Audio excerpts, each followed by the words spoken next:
Since that's all packed down in there, I'm going to pull this off this tube. Look down in there and look at that tube. Now don't bump that because I don't want to destroy that hole. See that?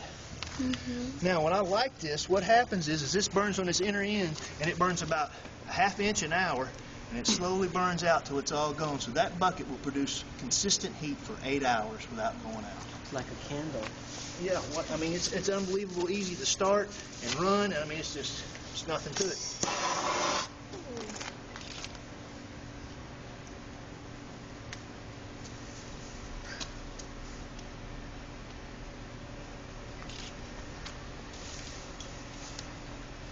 So it allows it to burn very consistently. It burns evenly, very and consistently. slowly. So it gives it the same amount. So the paper's already out of there. That's all.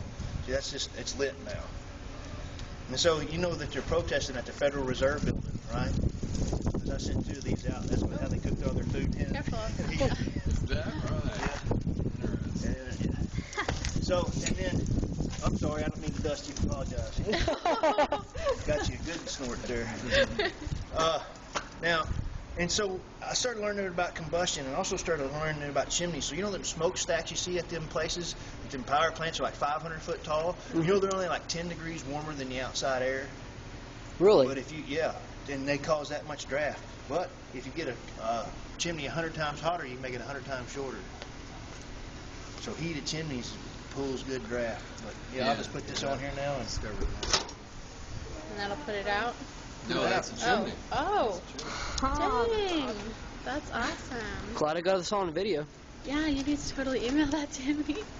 And so that will burn like that for 8 straight hours without stoking it, and that's something that they give away free all the time. So careful, you'll burn yourself. I mean, feel free to get Would be the first time to get hurt. I hope you guys are the smart kids and not the dumb kids. That's what I'm counting on. And so that's a sawdust. That's what I call a sawdust stove. I like it. I really do. And well, what a great use for it is we made one in a 50-gallon drum. So imagine one in a 50-gallon drum that size. It burns for about 14 hours straight. It's great for greenhouses. It's great for garages, you know. And it's just it's a way to use the throwaway material. 50-gallon would last for how long? Like 14 hours. So you use it for heating, right? Or you use it stove, Yeah, cooking? heating or cooking. Yeah, absolutely, either one. It's putting out a lot of smoke, right? Well, now that's it. Now I don't. That's a good question. Ooh, I like that question. I like that observation. The reason I like that is that heats up. That'll start gasifying, and that'll burn. There will be no smoke. So when it gets up to temperature, there will be no smoke. Now, in combustion, wow, that's what you said. He said air. So check this fire out here.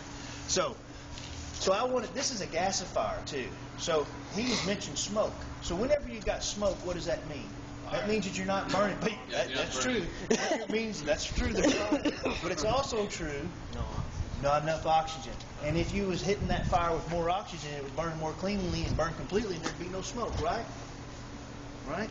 And so, as an alternative fuel, so we throw away all this cooking oil up here in the cafeteria, right? All this used cooking oil. And so I've got in this can here, and this is actually a gasifier can that'll gasify with any added air. So this is one of my inventions here. Now let me explain to you what's going on here and what will happen. What's it called, a gasifier? You're talking a gasifier? Yeah, yes, sir. Now let me speak about gasifiers for a second. Yeah, I don't know. In World War II, 60% of the cars in Germany were gasifier cars. That means they were wood-burning cars that went down the road. You can run a motor off of wood smoke. You can run propane stoves off of wood smoke. It's called a gasifier. These pellet stoves, these modern pellet stoves that claim 95% efficiency, the reason they do that is they burn the pellets one time, but they're burning the gas that comes off the pellets. Like, for example, creosote is this stuff that collects on the inside of your chimney when you're burning the chimney. And what happens is that gas is cool going up that chimney, collect on the chimney wall, and then it gets fire up there and it burns the chimney and burns the house down, right? Those unburnt. Creosote. Yeah, it's those unburnt gases cooling on the way up, collecting. That's how that happens. It's gases that are cooling on the side as it cools up. You see, that'll start producing. So what this is a can. I'm not going to lie to you. Just come up here and take a look at this. So this, you see this can is turned upside down. It's facing down. This outside can. You see that? It's got holes in the bottom. And then this other can sits inside of it, and it's got holes at the top. Well, when you build a fire in that, and the neat thing that happens with this is this thing will pull air in from the bottom and pull it up between these two cans because it's hot like a chimney, and it'll reintroduce it in these holes, and it will light on fire coming out of those holes like a gas stove. And it'll do it, back up a little bit. It should do it without me.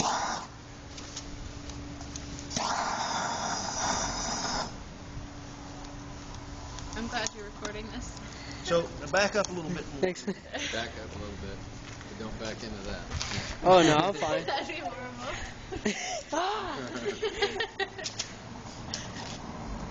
That is so awesome. And you're intensifying it with the knob over there. Is that just a fan? It's just a fan, so I'm just hitting it with more air.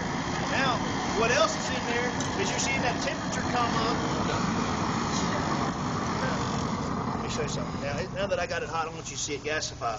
So you see the smoke coming out of the holes on the side igniting? Mm-hmm. See that?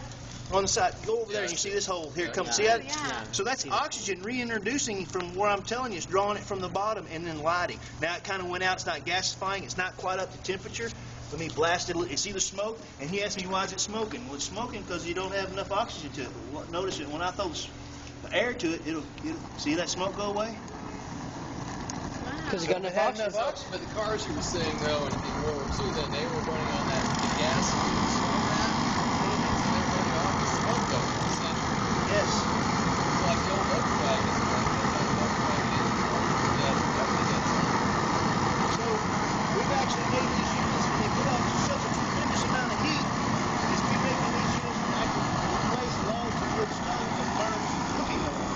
So instead of having something in your house that burns wood, you can also burn bacon grease. It'll burn motor oil without smoke because it's got enough oxygen to it. Also, I think this is at temperature now because it's not producing any smoke. Yes, I already got smoke. Yeah. Is here for things like coconut oil and things like that don't have any toxins? Any kind of oil, Okay. hemp oil, crude oil. Okay. And here's a neat point about that. A couple of neat points about this. Let me turn this down a little bit. I want you to see it gasifying. It's probably up to temperature where it's gasifying on its own now.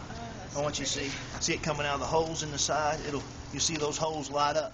See this one over here lighting up right now? It's like pushing fire out of it. Yeah, that's oxygen recombining with that smoke. See it? It's gasifying. So that's not just burning the wood down there, that's burning the smoke off the wood. So these old cars, there was not enough oil post-World War II, and so most of the 60% of cars in Europe were gasified cars. They run off, you just throw logs in them. They had done away with them by started taxing cars by weight, and they was heavy, and so they did away with them. But this gasification thing is a pretty neat deal. And I like playing with fire too. It'll come on now. This is not. I'm gonna turn this on. I want you guys. This is not what this thing will do. This thing will come on up. I've got some burnt oil. This thing will come alive. I'll just leave it right there. So that's what you got in there, a little bit of wood and oil. You got a little bit of wood in there. Now, what the wood is just keeping it hot enough, keeping the oil. That oil is going to begin to boil any second now. That fire is going to even get more violent, more rapid. Good use of waste products. Well, and it can only return as much carbon to the air as the plant absorbed while it grew. Right. So it's carbon neutral. Another point is that a gallon of propane has 9,100 BTUs in it. A gallon of this oil, used cooking oil, 150,000 BTUs in a gallon. Far exceeds propane.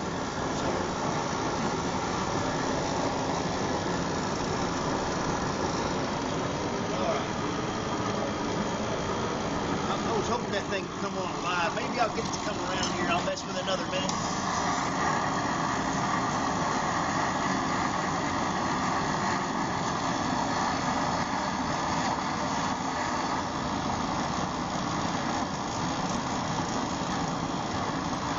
That oil is pretty hard. Now, Oil has a pretty good thermal mass. It takes it a minute to get up. When that oil starts, what's a flash point? Temperature at which a material starts giving off a gas that is more flammable than itself. What's auto ignition? The temperature that any substance will automatically ignite. Flash point's not where it'll catch on fire. Flash point's where it's giving off a toxic or a fume that will light. Gasoline happens to give off a gas at 32 degrees. Below 32 degrees, no gas vapors. Over 32, you got gas vapors, right? You don't have cooking oil vapors to over 365 degrees. So until that oil hits 365, it won't produce a flammable gas to come off of it. When it does hit 365 there, the oil itself will start cracking, right? What's the four states of matter? Solid, liquid, gas, and plasma. Right. Right. And so when it's cracking, you can change anything. You can change water into plasma at 1400 degrees, right? Yeah. That's what it takes. How do you lower that? But if you do it underneath, that's at 1 atmospheric pressure. So if it's double that atmospheric pressure, you can do it at 700 degrees. See what I'm saying? So there's different ways to get it, but cracking fuel is basically breaking it into a plasma state, so it can. I'm gonna turn this down. We'll walk away from it. It's gonna take a minute to get going. Some of these other things. Let's go out here and look at this back.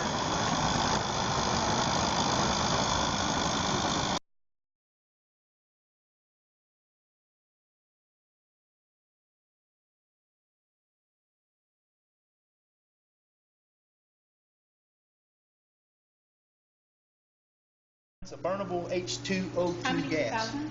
Yes. 1 gallon of water will expand 2,000 times to produce 2,000 liters. I mean, 1 gallon. I'm sorry. 1 gallon will produce 2,000 gallons of burnable gas, of H2O2 gas, Brown's gas. Right? It expands to. So basically, what I'm telling you is a fog cloud that'll cover entire Manhattan Island. If you condense it back into water, it's only about a cup and a half. You see what I'm saying? It's just spread out. It's just spread out. And so we built several of these.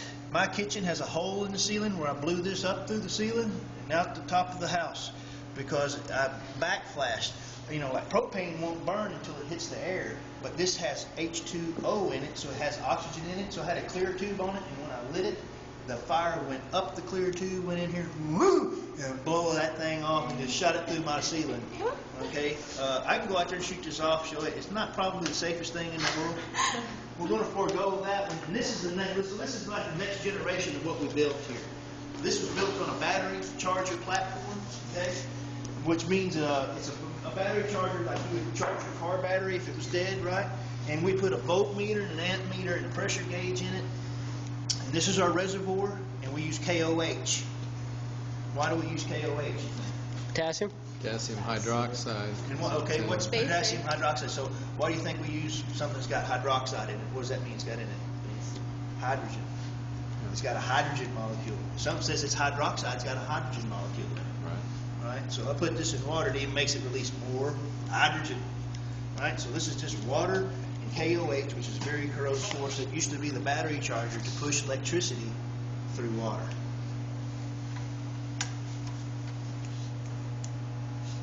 I'm not plugged up, I wonder.